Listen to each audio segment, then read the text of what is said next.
கலாமினுடைய கனவுகளோடு இந்த களம் பயணப்பட்டு கொண்டிருக்கிறது. அடுத்த போட்டியாளர் தயாராக இருக்கிறார். பாரதியை அழைக்கின்றோம். கனவு காணுங்கள் இளைஞர்களே, நீ யாரா எதுவாயாக நினைக்கிறாயோ அதுவாக ஆகிவிட்டதாகவே கனவு காணுங்கள். நீ தூங்கும் போது வருவது கனவல்ல, உன்னை தூங்க விடாமல் செய்வது எதுவோ அதுவே உனது லட்சிய கனவு என்று கூறியவர் அப்துல் கலாம். அவருடைய கனவு 2020க்குள் நம் நாடு வல்லரசாக மாற வேண்டும் என்பதே. அதனையே ஒவ்வொரு மாணவர் மனதிலும் அவர் ஆழப்பதித்தார். அதனையே ஒவ்வொரு மாணவரும் தனது தலையாய கடமையாக கொண்டிருக்க வேண்டும். நான் பிரதமரானால் முதலில் பொருளாதார வளத்தை மேம்படுத்துவேன். நான் என் சமுதாயத்தை ஜாதி மத இன வேறுபாடு இல்லாத சமுதாயமாக உருவாக்குவேன். எனது நாட்டில் உள்ள ஒரே இனம் மனித இனம் என்ற சொல்லை உருவாக்குவேன். படித்து முடித்து விட்டேன், பட்டம் பெற்று விட்டேன், வேலையும் கிடைக்கவில்லை, வேதனையும் தீரவில்லை என்ற அவல குரல் ஒவ்வொரு நாட்டிலும் மூளை முடுக்குகளில் ஒழித்துக் கொண்டேதான் உள்ளது. இந்த வேலையில்லா திண்டாட்டத்தை நான் முற்றிலுமாக ஒழிப்பேன். அனைவருக்கும் எல்லாமும் எல்லா வளமும் கிடைக்க வழிவகை செய்வேன். ஒவ்வொரு மாணவரும் செயற்கரியன செய்து வெற்றி கொடி நாட்டிட விடாமுயற்சி தேவை. மாணவர்களே, விழித்தெழுங்கள். பிறந்தேன், வளர்ந்தேன், உணவு உண்ணினேன், தூங்கினேன் என்று இல்லாமல் பிறந்தேன், வளர்ந்தேன், சாதித்தேன், என் இறப்பை ஒரு சரித்திரமாக மாற்றினேன் என்று இருங்கள்.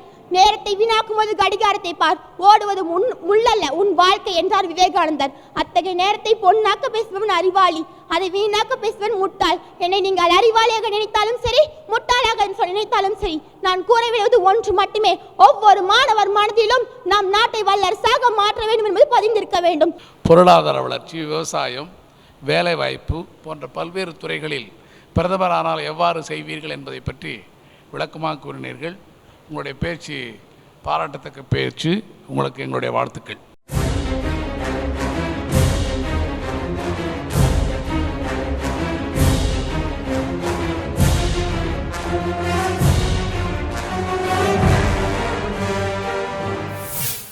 நான் பிரதமரானால் மாணவர்களிடமிருந்தே எனது சீர்திருத்த பணிகளை தொடங்குவேன்.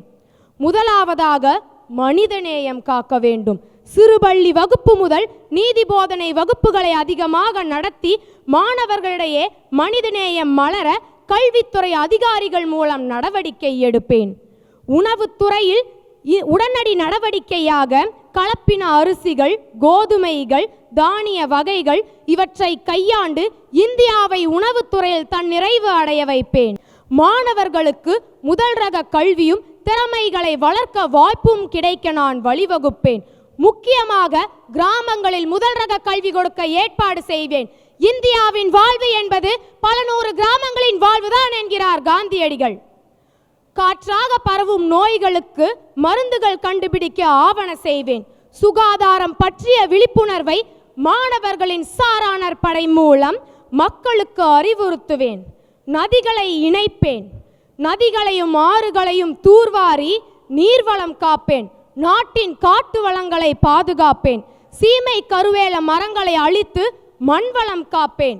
உள்நாட்டு பாதுகாப்பு, தேசிய பாதுகாப்பு, தொழில்நுட்ப பாதுகாப்பு, நாட்டின் முப்படை பாதுகாப்பு இவற்றில் மாணவர்களை இணைத்து நாட்டின் பாதுகாப்பை வலுப்படுத்துவேன். பாலியல் குற்றம் புரிபவரை பல முறை கேட்காமல் ஒரே முறையில் மரண தண்டனை விதித்து பெண்களை காக்க சட்டம் இயற்றுவேன். நமது நாடு 3 பக்கமும் கடலால் சூழப்பட்டதாலவோ என்னவோ நம் மக்கள் முப்பொழுதும் மதுநீரில் மூழ்கி கொண்டிருக்க ஆசைப்படுகிறார்கள். நமது நாட்டை தலைமை பதவியிலிருந்து தள்ளாட வைத்துக் கொண்டிருக்கும் மது அரக்கனை ஒழித்து இனிய தீபாவளி கொண்டாட ஆவண செய்வேன். எந்த ஒரு நாடு கல்வி, உணவு உற்பத்தி, பாதுகாப்பு, தொழில்நுட்பம், மருத்துவம் இந்த 5 துறைகளிலும் தன் நிறைவு அடைந்திருக்கிறதோ அதுதான் வல்லரசு என்று கலாம் கூறினார். இது வரைக்கும் இருந்த வல்லரசெல்லாம் ஒரே மாதிரி, இனி இந்தியாதான் உலகத்துக்கே முன்மாதிரி. இது வரைக்கும் இருந்த வல்லரசெல்லாம் ஒரே மாதிரி, இனி இந்தியாதான் உலகத்துக்கே முன்மாதிரி. நான் நாட்டில் உள்ள குழந்தை தொழிலாளர் முறையை ஒழிப்பேன்.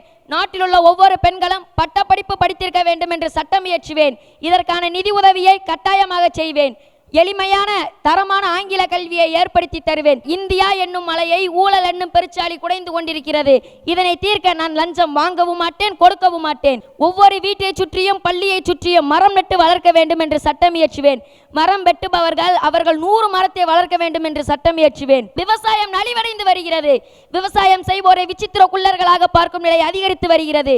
வெளிநாடுகளிலிருந்து உணவுப் பொருட்களை இறக்குமதி செய்து கொண்டிருக்கின்றோம். நான் விவசாயத்தை மேம்படுத்துவேன். விவசாயிகளுக்கு தேவையான உரம், மின்சாரம் போன்றவற்றை இலவசமாகவோ மானிய விலையிலோ வழங்குவேன். நவீன விதைகளை உற்பத்தி செய்து வேளாண்மையை பெருக்குவேன். இந்தியா உணவு உற்பத்தியில் சிறந்து விளங்க பாடுபடுவேன். பில்கேட்ஸிடம் ஒரு கேள்வி கேட்டார்கள், உங்களது கம்பெனியிலிருந்து இந்தியர்கள் சென்றுவிட்டால் நீங்கள் என்ன செய்வீர்கள் என்று. அதற்கு பில்கேட்ஸ் கூறினார், எனது கம்பெனியை மூடிவிட்டு இந்தியாவிற்கே வந்து விடுவேன் என்றார். இப்போது புரிகிறதா, இந்தியா தான் டாப்பு, அமெரிக்காலாம் வெறும் டூப்பு என்று. உலகத்தையே கட்டி அழுகிற திறமை இருக்கிற நம் இந்திய இளைஞர்கள் நம் நாட்டின் மீது அக்கறை செலுத்தினால் அடுத்த வல்லரசு நாம் தானே. நேற்றைய உலகம் அமெரிக்கா கையில், இன்றைய உலகம் சைனா கையில், நாளைய உலகம் நம் கையில், நம் கையில், நம் கையில். ஜெய்ஹிந்த். ரொம்ப தெளிவான ஒரு சிந்தனை, தெளிவான பார்வை இருக்குது, ஒரு சமூக அக்கறை இருக்குது, ஒரு பெருமிதம் இருக்குது. எல்லாமே சேர்ந்து ஒரு ரொம்ப நல்ல கேட்கறதுக்கு ரொம்ப மகிழ்ச்சியான ஒரு பேச்சை வந்து அவர் கொடுத்துருக்கார். நான் பிரதமரானால் முதலாவதாக நதிநீரை இணைத்து விவசாயிகளை வாழ வைப்பேன், நெல்லை சாகுபடி செய்ய வைப்பேன். கல்வி, விவசாயம், தகவல் தொழில்நுட்பம், தொலைத்தொடர்பு, மின்சாரம், இவை அனைத்திலும் ஒரு நாடு சிறந்து விளங்கினால் அது வல்லரசு நாடாகும். பிணியின்மை, செல்வம், விளைவின்பம், ஏமம், அணி என்ப நாட்டிற்கு 5 என்று கூறினாரே, எதற்காக? இந்த 5 இருந்தால் நாடு நல்லரசு நாடாகவும் வல்லரசு நாடாகவும் மாறும். இன்று தலை விரித்து ஆடிக்கொண்டிருக்கிறதே நம் எதிரி வறுமை. அதை ஒழிக்க நாம் மதுவிலக்கை ஒழிக்க வேண்டும். நான் பிரதமரானால் நூலகங்களை எங்கும் கொண்டு வருவேன், எதிலும் கொண்டு வருவேன். மரங்களை எங்கும் நட்டு பசுமை காப்பேன். ஒவ்வொரு பள்ளிகளும் முயற்சி செய்து மரங்களை நடுவீர் என்ற நம்பிக்கையுடன் நான் பிரதமரானால் இவை அனைத்தையும் செய்வேன் என்ற நம்பிக்கையுடன் வாய்ப்பளித்தமைக்கு கடல் மீன் பிடித்த குடும்பத்தில் விண்மீனை படித்த விஞ்ஞானியே, உம்மை பற்றி பேச எனக்கு வாய்ப்பு கொடுத்ததுக்கு நியூஸ் 7 தொலைக்காட்சிக்கும் இந்த மேடைக்கும் என் சிரம் தாழ்த்த நன்றி. நல்ல வித்தை உன்னிடம் இருக்கிறது. ஆனால் நீ என்ன பேசுகிறாயோ அது உனக்கு மனசார அறிந்து தெரிந்து பேசுகிறாய் என்பதை உனக்கு தெரிந்தால்தான் அந்த சொல்லுக்குரிய ஜீவனை உன்னால் வழங்க முடியும். அதற்கேற்றவாறு நீ தயார்படுத்திக் கொண்டு பேச வேண்டும் என்று கேட்டுக்கொள்கிறேன்.